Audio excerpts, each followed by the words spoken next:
Ang malas nga naman talaga, oo. Paano ba naman saktong magbabakasyon tayo? Tapos ganito pag maulan-ulan at may bagyo. Nandito na nga ako sa may bandang Caloocan at agad namang nakarating sa NAIA Terminal 2. Oo, first time ko nga lang makarating dito. Ipinagtanong ko na nga kaagad sa gwardiya kung nasaan yung Royal Air. Kaya pala hindi ko makita kasi nasa loob siya ng AirAsia. Bagong bukas lang daw kasi itong Royal Air dito. Heto nga't papasok na ako sa entrance at hinanap nga agad ng guard ang aking ticket. Saan nga ba tayo pupunta? Aba syempre sa Boracay, saan pa nga ba? Tinupad ko lang naman yung pangarap ko. Maaga nga ako nakarating dito at mabilis lang naman yung proseso kapag nandito ka sa local. Domestic flight baga. At dito nga ako nagantay sa gate 16A. Dito sa parting ito ay natagalan ako. Natagalan kakaantay ng bus. Oo, meron din kasing bus transfer kasi malayo yung parking ng airplane. Ayan, parang ganyan, dadalhin ka niyan. Partida, delayed flight pa yan ha. Dahil nga ito ang una kong domestic flight, in-enjoy ko na lamang itong Royal Air. Ganito pala sa loob nito, hindi naman siya kalakihan, tapos marami pa akong nakasabay na foreigner. May mga puti din naman at mga Koreans. Sa mga nagtatanong nga kung ano pakiramdam na nakasakay sa domestic flight, at kung anong pakiramdam ng tunog ng eroplano kapag nakasakay ka na, yung parang pag take off baga. So heto na nga yun, tignan nyo na lang, panoorin nyo.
Pawida iganap ng nakahinto.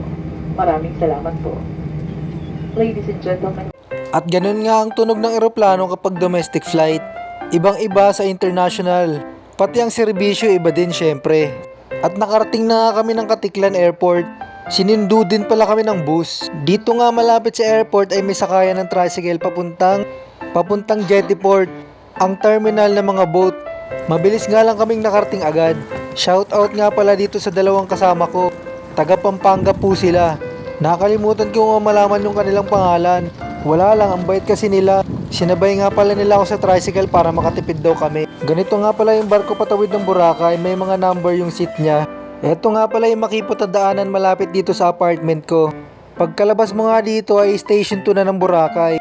Oo, yung pinakamagandang station sa Boracay kasi napakahaba ng kanyang buhanginan. Pagkalabas ko nga dito ay ninamnam ko ang view dito. As usual, maraming tao naglalakad at nag-enjoy. Katulad na lamang ng view na ito. Sulit na kaagad, iyan pa lang yun ha. Dati sa mga vlog ko lang to pinapanood pero ngayon ako na yung gumagawa ng video. Ang galing talaga ni Lord. Pag gusto may paraan. Kapag ipinagdasal, ipagkakaloob. Power of law of attraction. Eka nga, ano pa nga ba di dapat mag-ipon ka, diba? Pagkatapos ka ng mahaba-habang paglalakad, bumungad ka agad sa akin yung best spot ng station 2 na ito. Kung hindi ako nagkakamali, malapit ito sa Henan. Yung Henan na hotel, wag nga pala kayo malilito kasi maraming Henan building dito. May Henan Park, Henan Crystal Resort, at kung ano-ano pang Henan na yan. Ang swerte nga ng mga lokal dito kasi mayroon sila mga business at mga trabaho. Hindi na nila kailangan lumayo pa, nandito na yung trabaho at lumapit sa kanila. Heto nga pala yung hotel na natuluyan ko, parang apartment type lang siya, kasya na yung 2 tao. Kaso mag-isa lang ako kaya sad life yan. Merong TV, aircon, maayos na kama at mga unan, tuwalya at saka toilet syempre. Malinis naman, sakto lang, sapat na. Basta ma-enjoy lang natin yung Boracay. At syempre, hindi mawawala yung mahiwagang salamin. Lahat naman siguro ng hotel meron. Pagkadating ko nga mismo sa araw na yon, September 5 ay nagpahinga muna ako. Grabe rin kasi talaga yung pagod na dinanas ko. Ikaw ba naman, doon ka na sa airport natulog kasi ayaw mong malit at ayaw mo masayang binok mo? Aba syempre, mahal eh. Talagang sinakto ko nga yung paggising ko, alas 5 ng hapon, dumiretso na agad ako dito sa baybayin. Medyo magaan-gaan na rin kasi yung pakiramdam ko ng mga oras na to. At nakatulog na rin pala ako ng maayos. Pero pilinano ko na rin talaga to bago pa makarating ng Boracay. Ang sabi ko kasi, ang una kong pictures ay dapat sunset. Kaya sakto naman, nandito na rin naman ako sa Station 2, kaya ito na una kong pinuntahan papuntang Station 1. Oo, nilakad ko yan mula Station 2, Station 1 hanggang papuntang Station 3 pabalik. Syempre, Boracay yan eh, susulitin ko talaga yan.